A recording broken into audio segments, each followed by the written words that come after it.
एक ब्राह्मण थे तो तीर्थ यात्रा करना चाहते थे। उनके लड़के थे पर उनकी ज्यादा आज्ञा नहीं पालन करते थे, तो सोचा कि बूढ़ा अकेले तीर्थ यात्रा कैसे कर पाऊंगा। तो एक गरीब ब्राह्मण का लड़का था, उससे कहा कि भैया तू इधर उधर नौकरी के लिए भटकता, अगर तू मुझे तीर्थ यात्रा करवा दे तो मैं तेरी खान पान की व्यवस्था और धनराशि भी दे दूंगा। ब्राह्मण ने कहा चलो अच्छा है, आपके साथ तीर्थों का भी दर्शन होगा।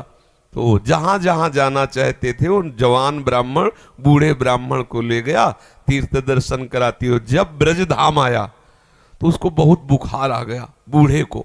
उसने बहुत सेवा की, जैसे मतलब माता अपने बच्चे की सेवा करती है, ऐसे सब सेवा की उस जवान ब्राह्मण ने। बड़ा द्रवित हुआ बूढ़ा ब्राह्मण, धनी ब्राह्मण था वो। तो गोपाल जी के दर्शन जब करने गया तो उसने कहा बेटा तुमने बहुत सेवा की है, तुम्हें क्या दे सकता हूं। मेरे एक बेटी है, बहुत सुंदर है बेटी और बहुत धन संपत्ति है, मैं तुम्हें दूंगा।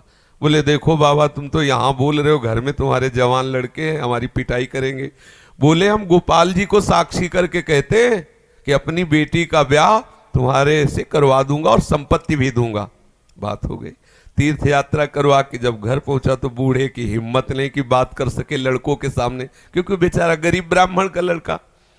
महीना भर सोचता रहा कि कभी न कभी तो सूचना दे, वो तो सूचना ही नहीं। तो घर गया उनके और बोला देखो बाबा आपने कहा था कि तुम्हारा, तो लड़कों ने धक्का लगाया और दो चार थप्पड़ लगाए कि तेरी सामर्थ्य क्या है कि तू मेरी बहन से ब्याह करने की बात सोच सके। बोले नहीं बाबा ने कहा था।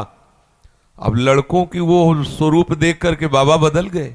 उनका हमें नहीं याद है कि हमने कुछ कहा था। अब उसने कहा अरे नहीं तुमने तो गोपाल जी के सामने कहा था। उनका हमें याद ही नहीं कि हमने तुमसे कुछ कहा है। पीट के भगा दिया। अब उस लड़के को इस बात का बुरा लगा कि तीर्थ यात्रा करके आया और कह रहा कि मुझे याद नहीं है। अब मैं अपनी तरफ से तो कहा नहीं था ब्याह करने की, और इसने हमारा अपमान भी करवाया, अब तो ब्याह करके ही रहेंगे। उसके जिद चढ़ गई। उसने पंचायत बुलाई और पंचायत में कहा कि इसने हमें तीर्थ यात्रा के लिए प्रेरित किया, तीर्थ यात्रा ले गया, मैंने इसकी सब सेवा की, इसने ठाकुर जी के सामने मेरे ब्याह की बात कही। तो बोले कोई और गवाही दो तब बात बनेगी। बोले गवाही में तो केवल हम ही और ये बुढ़ा और ठाकुर जी थे। तो बोले अब भाई गवाही तो दो में क्या, तुम जो कह रहे हो कि इन्होंने कहा वो कह रहे नहीं कहा, तो तीसरा चाहिए। वो तीसरे में तो ठाकुर जी थे। तो बोले अगर गवाही दे दें तो ब्याह हम जबरदस्ती करवा देंगे। पंचायत पहले लगती थी गांव में, जैसे होता है ना न्यायालय, तो छोटा मोटा न्यायालय समझो गांव का। पंच लोग जो निर्णय कर देते थे फिर वही होता था। तो बुढ़े से कहा तो बुढ़ा राजी हो गया, क्योंकि उसे पता था गोपाल जी थोड़ी आएंगे। उसने कहा अगर गोपाल जी कह दें पंचों के बीच में आके कि हाँ हमारे सामने ब्याह की बात हुई थी, तो अब किसी की बात नहीं मानेंगे, हम ब्याह कर देंगे। लड़के भी राजी हो गए, क्योंकि सबको पता था कि कोई ठाकुर जी मूर्ति थोड़ी चल के आएगी। और उसने मूर्ति नहीं माना था, उसने साक्षात ठाकुर जी माना था। आया वृंदावन और ठाकुर जी का शयन हो गया था। अब वहां से अब वो बहुत परेशान कि अब कल तक हम रुके फिर ठाकुर जी से बात करें, तो ऐसा। अब दरवाजा बंद थे, खटखटाया, क्योंकि उसके लिए मूर्ति थोड़ी है। और कहा सुनो गोपाल जी, हम तुमसे ये पूछने आए कि वो जो वृद्ध ब्राह्मण था उसने कहा था कि नहीं तुम्हारे सामने ब्याह की बात। दो चार बार आवाज लगाई तो वहां से तो कोई उत्तर नहीं आया। फिर बहुत जोर से बोला भड़बड़ा के, देखो हम तुम्हें चैन से सोने नहीं देंगे, हम पैदल चल के आए, भूखे हैं, और आप ब्याह की समस्या है और आपको इसका उत्तर दे। छोटी मोटी बात होती तो छोड़ देते, ब्याह की बात है।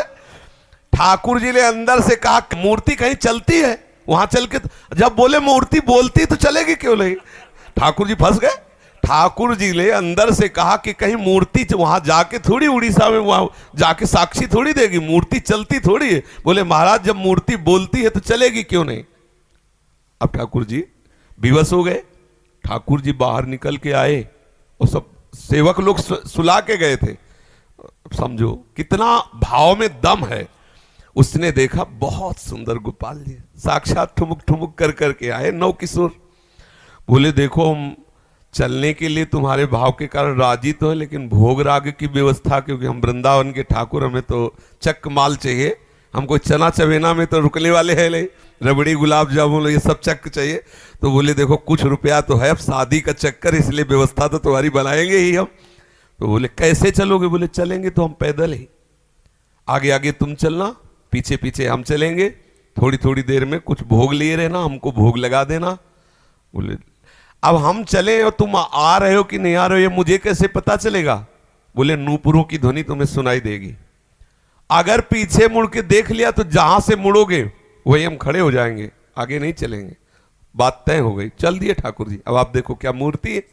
अब वो बीच बीच में भोग लगाता हुआ जब अपने गांव के नजदीक पहुंचा तो सोचा केवल नूपुरे बज रहे हैं कि आ भी रहे हैं। मुड़ के देखा तो ठाकुर जी खड़े। बोले चलो, बोले अब नहीं, अब सबको लिवा के यहीं लाओ क्योंकि हमारा तुम्हारा वादा था। तो बोले कोई बात। गांव में दौड़ता हुआ गया, सबसे हल्ला मचा, वृंदावन के ठाकुर पधारे साक्षी देने के लिए। अब तो भीड़ इकट्ठा हो, साक्षात ठाकुर। अब सब पंच आ गए, तो अब पंचों के सामने बुढ़े को कुछ बोलने की हिम्मत नहीं रही। ठाकुर जी ने सबके सामने उस भक्त की वचन रक्षा के लिए बोले और कहा हमारे सामने का ब्याह हुआ। अब आप सोचो, अगर ये कोई बात सतयुग की नहीं है, ये बात सतयुग की नहीं है, ये कलयुग की ही बात है। हमारी श्रद्धा, हमारा विश्वास, जैसी हम भावना, अगर ठाकुर को मान लिया कि मूर्ति है तो मूर्ति ही रहेंगे, अगर मान लिया कि हम भले नहीं समझ पा रहे लेकिन हमारे ठाकुर है तो एक दिन वो समझा देंगे कि वो ठाकुर है। जो छवि हम देख रहे हैं, राधा बाबा के पास भी ऐसी छवि थी। तो राधा बाबा से ठाकुर जी बात करते थे, ठाकुर जी मुस्कुराते थे, और हमारे सामने छवि, क्योंकि हम उन्हें फोटो मानते हैं। कभी फोटो और ये बात ना माने कि मूर्ति वो साक्षात है, ऐसी भावना करे तो अनुभव में आने लगेगा कि ठाकुर साक्षात है। जी।